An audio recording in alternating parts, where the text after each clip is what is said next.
Existe um lugar dentro de você, um santuário silencioso ou talvez um tribunal implacável. Um eco que ressoa nas horas mais quietas, ou um grito que irrompe em meio ao caos das suas escolhas. Você o conhece, aquela fisgada no peito antes de uma decisão crucial. Aquele calor que te invade ao testemunhar um ato de genuína nobreza, ou o frio cortante da vergonha, mesmo quando ninguém mais está olhando. De onde vem essa presença? Essa bússola interna que, sem palavras, parece ditar o rumo do certo e do errado. Esta não é uma mera curiosidade acadêmica. É talvez a interrogação mais fundamental da condição humana. Um enigma que tem assombrado pensadores, profetas e cada alma consciente desde que o primeiro homem olhou para as estrelas e questionou seu lugar no cosmos. A ética, essa força que nos define e nos diferencia, ela brota espontaneamente de nosso ser como uma fonte oculta em nosso âmago, ou é ela pacientemente, e por vezes dolorosamente, cinzelada em nós pelas mãos do mundo, pela cultura que nos acolhe, pelas lições que nos são impostas? Seria a moralidade um legado divino, uma herança biológica, ou uma construção humana frágil e terrivelmente falível? Consideremos por um instante a audaciosa e, para alguns, reconfortante ideia de que trazemos conosco, desde o sopro inicial da vida, um germe de moralidade. Uma espécie de código primordial gravado nas profundezas do nosso ser. Pense na inocência desconcertante de uma criança que, antes mesmo de dominar a linguagem, estende a mão para confortar outra em prantos. De onde surge tal impulso, senão de uma fonte interna, pré-verbal, quase instintiva? Estudiosos da natureza humana, observando esses lampejos de alteridade nos mais jovens, ousam sugerir que a empatia, essa capacidade de sentir com o outro, não é uma invenção tardia, mas um componente fundamental da nossa arquitetura biológica. Talvez os neurônios espelho, essas células cerebrais que nos permitem simular as experiências alheias, sejam a prova viva de uma conexão intrínseca entre nós. E se olharmos para além de nós mesmos, para o vasto teatro da vida, a cooperação, a reciprocidade, até mesmo formas rudimentares de justiça, não são exclusivas da nossa espécie. Será que a evolução, em sua sabedoria implacável, teria selecionado esses traços como vantajosos para a sobrevivência, não do indivíduo isolado, mas do grupo, da comunidade, da própria vida? Seria a ética, então, um eco ancestral, uma estratégia de sobrevivência refinada ao longo de milênios, sussurrando-nos que somos mais fortes juntos?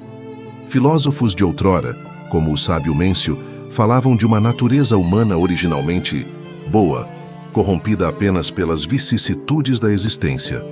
Ou, numa vertente mais espiritual, a noção de uma lei divina escrita nos corações dos homens, uma centelha do transcendente residindo em cada um.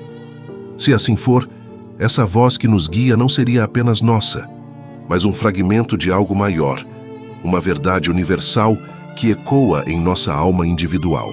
Mas, se essa semente é tão perfeita, tão universal, por que o jardim da humanidade floresce com tanta frequência em ervas daninhas de crueldade e egoísmo?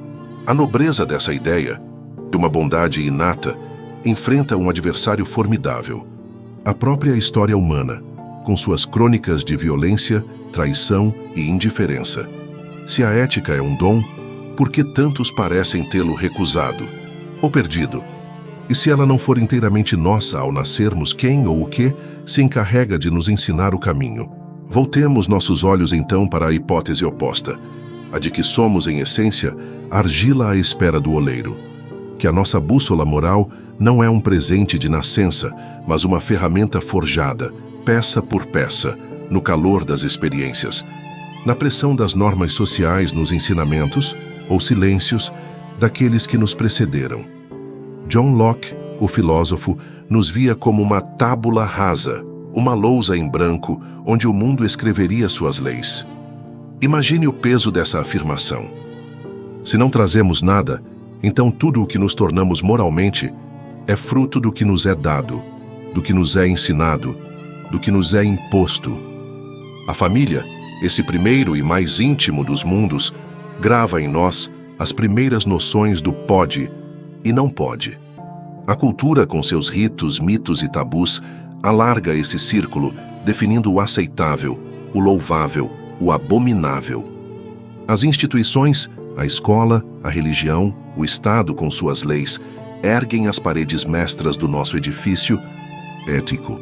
Elas nos apresentam modelos, heróis e vilões, códigos de conduta e as consequências terrenas ou transcendentes de nossas transgressões.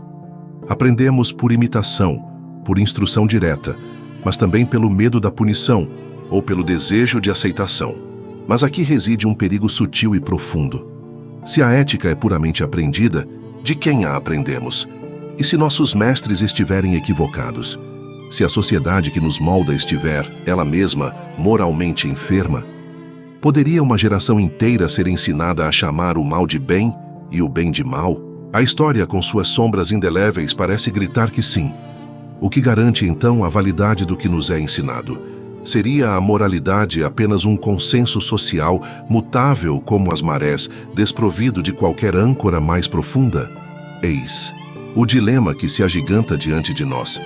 Se a ética é inata, como justificar a falibilidade humana? Se é aprendida, como escapar do relativismo e encontrar um porto seguro para nossas convicções? Estaremos condenados a vagar neste labirinto entre um instinto que não compreendemos totalmente e um aprendizado que nem sempre podemos confiar? Talvez a verdade não resida nos extremos, mas na dança delicada e poderosa entre eles. E se não formos nem puramente anjos, nem meras lousas em branco? E se nascermos com potenciais, com predisposições, a capacidade para a empatia, um anseio por justiça, uma sensibilidade à harmonia social, mas essas sementes precisassem do solo fértil da experiência e do cultivo atento da razão para florescerem em virtudes robustas? Pensemos na linguagem. Nascemos com a capacidade biológica de aprender a falar, mas a língua que efetivamente falaremos será aquela do nosso meio. Da mesma forma, poderíamos possuir uma gramática moral universal, um conjunto de princípios, básicos intuitivos. Não matarás, não roubarás, cuidarás dos teus, mas a aplicação específica desses princípios, sua interpretação e hierarquização em face das complexidades da vida, seria modulada, refinada e, por vezes, distorcida pelo nosso aprendizado. Essa perspectiva nos confere uma responsabilidade imensa. Não somos meros fantoches de nossos genes, nem vítimas passivas de nossa cultura. Somos coautores de nossa paisagem moral. Nossas experiências, nossas reflexões, os exemplos que escolhemos seguir, as disciplinas que nos impomos, tudo isso participa da lenta e contínua alquimia da consciência. A neurociência moderna nos fala da neuroplasticidade. Nosso cérebro não é uma estrutura fixa, mas um órgão dinâmico que se remodela constantemente em resposta aos nossos pensamentos e ações. Cada escolha ética, cada ato de coragem moral, cada momento de compaixão exercida pode literalmente fortalecer os caminhos neurais da virtude. E, inversamente, cada omissão, cada concessão ao egoísmo pode erodir essa fundação. A ética, então, não seria nem um presente totalmente dado, nem uma ausência a ser preenchida, mas uma conquista, um legado inato que precisa ser despertado, nutrido e defendido, com a tenacidade de quem guarda um tesouro. É a interação constante entre o que trazemos e o que nos tornamos, entre o chamado interior e as respostas que damos ao mundo. Se aceitamos essa confluência entre a semente e o cultivo, o que isso significa para você aí no silêncio do seu próprio ser? Significa que a responsabilidade pela sua bússola moral é, em última instância, sua, e é um fardo glorioso, aquela voz interior, aquele código silencioso. Ele pode ser um eco da sua herança mais profunda, mas sua clareza e sua força dependem da sua escuta, do seu discernimento.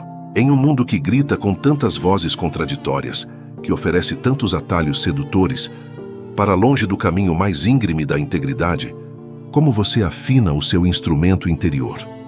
A quem você entrega o cinzel que molda seu caráter? Aos modismos passageiros, às opiniões da maioria, ao conforto do conformismo? Ou você busca a sabedoria atemporal, aquela decantada pela experiência de gerações, aquela que ressoa com a verdade mais profunda do seu coração?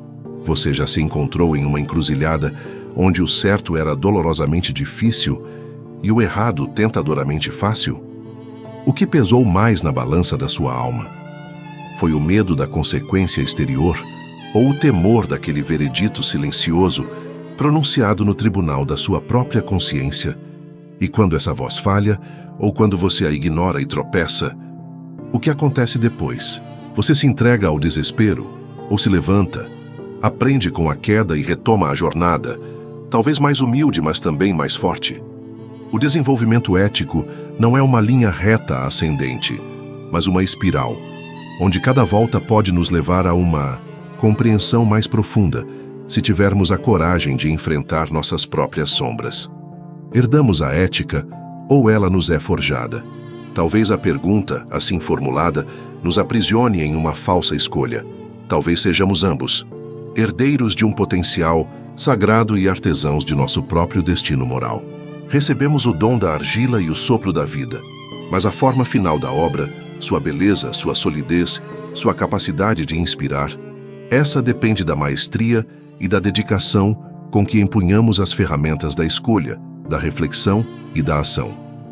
Código silencioso dentro de você não é um manual de instruções completo, nem uma sentença definitiva.